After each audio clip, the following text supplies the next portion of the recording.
Génération FM. Generation FM, the best radio. Génération FM. On va organiser Inawetan. On l'avait fait en Kaffrine.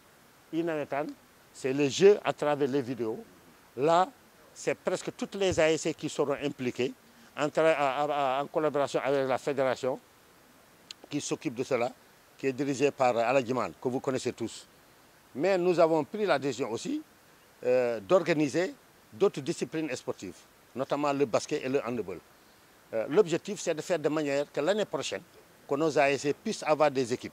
Et c'est pourquoi plusieurs options sont offertes aux ORCAV, que ce soit l'ORCAV de Ziguinchor, de Kolda et de Sédhiou. C'est de voir comment constituer des équipes en basket. 8 équipes féminines, 8 équipes masculines. Maintenant, comment la constitution va être faite? S'il y a une ASC qui a la possibilité de mettre sur place une équipe de basket ou bien de handball, il n'y a pas de difficulté. Dans le cas contraire, c'est de faire des sélections, soit zonales ou bien départementales, ou bien de dire que nous réunissons tous les basketteurs et basketteuses du département de Ziguinchor, on les divise en tant d'équipes. C'est la même chose qu'on fera pour le handball. L'autre aspect, c'est l'athlétisme. Puisqu'à Ziguinchor, il y a une piste, là aussi, on a décidé d'organiser une journée de l'athlétisme. La journée de l'athlétisme, chaque ASC de Ziguinchor est libre de présenter des athlètes. Et ces athlètes-là, s'ils gagnent, ils vont être considérés comme des champions durant les phases nationales. Donc, voyez-vous, c'est un gros programme qu'on est en train de faire. Maintenant, les infrastructures. Là aussi, on est très satisfait de constater que le président de l'ORCAV et le président de l'ORCAV de Ziguinchor ont déjà une planification d'utilisation des terrains. Je vous ai dit qu'on doit jouer sur au moins 6 à 7 terrains. Ce qui veut dire que ce ne sera pas chaque jour qu'on va organiser des phases de football à Ziguinchor. Dans la semaine, c'est seulement 2 journées. Et le reste là, ça permettra aux zones, à l'ORCAV, de faire son CNP. Donc on fera de manière que durant ces 16 jours-là, qu'on puisse avoir une animation permanente. Vous savez, nous avons un gros programme. Ça déjà, c'est des instructions du ministère des Sports. Les instructions du ministère des Sports, c'est de mettre, comment s'appelle encore, le sport féminin. Mais en tout cas, s'il y a une possibilité qu'on le fasse, on le fera. Nous avons instruit aux 3 présidents d'ORCAV de voir quelles sont les disciplines sportives qu'on peut inscrire dans ce sens-là. Mais au-delà de cela, nous avons des projets.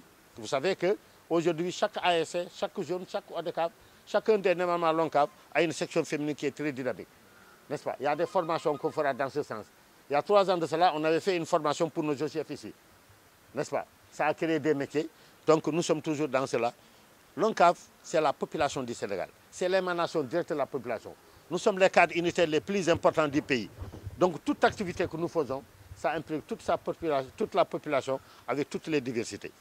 C'est-à-dire qu'il y aura des 8e de finale, des quarts de finale, demi-finale et finale. Mais à partir des quarts de finale, ce sera ici.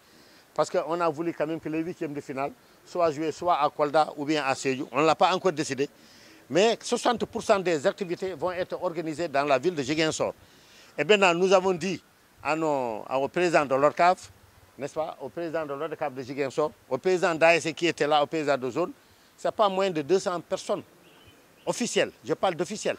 Mais par rapport à la population, d'habitude, ce n'est pas moins de 10 000 personnes qui vont se déplacer. Donc ça demande une bonne organisation, ça demande un accueil. Et l'organisation, l'accueil, l'hébergement, tout ça là, c'est Ziguinchor qui va le régler. Parce que juste après qu'on organise les 8e de finale au niveau des autres poules, tout le monde va revenir ici. Et c'est pourquoi, comme je l'ai dit tout à l'heure, c'est 60% de ces activités-là qui seront domiciliées ici dans la ville de Ziguinchor. Génération FM. Generation FM, the best radio. Génération FM.